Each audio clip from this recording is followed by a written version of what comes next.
For about a century, the rhythm of work has been this steady, predictable beat. But if you listen, really listen closely, you can hear it changing.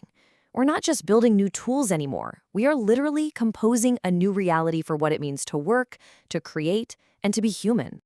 And this isn't some distant forecast, This is the ground shifting right under our feet, right now. Everything we've built our lives around, our careers, our companies, our very ambitions, all of it is being rewritten as we speak. But here's the thing.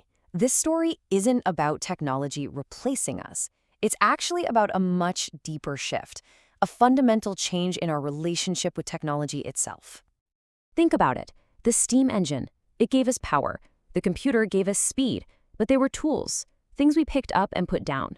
This is completely different. This is a partner that thinks with us, that learns our intentions, that actually anticipates what we need before we even know we need it. And that right there is the heart of the change. You see, automation was like a player piano, just perfectly repeating a song we wrote for it. Autonomy is like a jazz musician. It's sensing the mood of the room and improvising a melody we never could have imagined. It's the leap from just doing to truly understanding. So to really see what this means in the real world, let's look at the engine room of pretty much every company. Human resources. For decades, it's been a world of process, of administration, of just transactions. Well, that entire world is dissolving. We're moving from a language of process to a language of intelligence. We're going from the cold, hard mechanics of administration to the actual art of interpretation, from managing transactions to designing deeply human experiences. The machine is taking over the what, so we can finally master the why.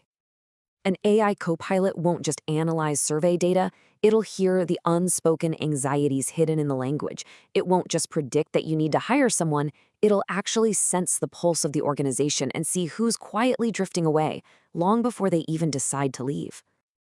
And so, the human role doesn't get smaller, it gets deeper. We stop being operators of a system, and we become interpreters of meaning. We're the ones who translate raw data into empathy, who turn policy into trust, and who bring real wisdom to the machine's incredible intelligence. And this intelligence, it just spreads. It becomes the new nervous system of the entire company. I mean, think about the most fundamental promise any organization makes to its people: getting paid. This isn't just a faster spreadsheet, not even close. This is a self-healing system. It's a system that doesn't wait for you to tell it there's a mistake. It anticipates it, and it prevents it from ever happening. It operates in this constant state of awareness. And when that anxiety, the nagging worry about being paid correctly and on time, when that just vanishes, payroll stops being a transaction. It becomes the silent, steady heartbeat of the organization's promise to its people. It becomes proof of trust. This changes everything. We stop selling processes and software. We start delivering assurance. We start competing on the one thing that truly matters in this complex world: peace of mind.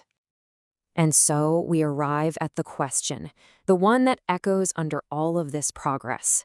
If our machines can predict and analyze and operate with a perfection that we can't possibly match, what's our role? What's left for us to do? The answer is not what we fear. It's actually what we've been secretly hoping for all along. This isn't the twilight of humanity. It is the dawn of our true potential. The machine is not here to replace us. It is here to free us, to liberate us from the cognitive burden of all the repetitive, the predictable, the known stuff. It's basically a promotion for our entire species. Our value is no longer in having all the answers. The machine has the answers. Our real value now is our curiosity, our instinct, our ability to ask those beautiful, strange, and disruptive questions that can lead to futures the machine could never find on its own. So this is the new partnership. We hand over control of the predictable to our AI collaborators so that we can become the architects of what is possible. They will run the world as it is. We get to design the world as it could be. And this isn't some distant utopia. The blueprint is being drawn right now, today. This is our decade to design it all, with intention, with courage, and with a whole lot of vision. For any organization, the journey really starts with getting the foundations right. Clean data, clear processes. Then it's about weaving this new intelligence into the very fabric of the enterprise. But the final, and honestly the most crucial step, is redesigning our roles, our teams, and our cultures to unleash all of that newly freed human potential. And for each of us individually, the path forward is to embrace being a work in progress, to be endlessly curious, to see learning not as a phase, but as a constant state of being. The most valuable skill is no longer just knowing something, it's having the courage to unlearn it and then rediscover something new. The future is not some place we are heading towards. It is a thing that we are actively making. It's a choice we get to make every single day, with every question we ask and every idea we pursue. The tools are here, in our hands. The real work is just beginning.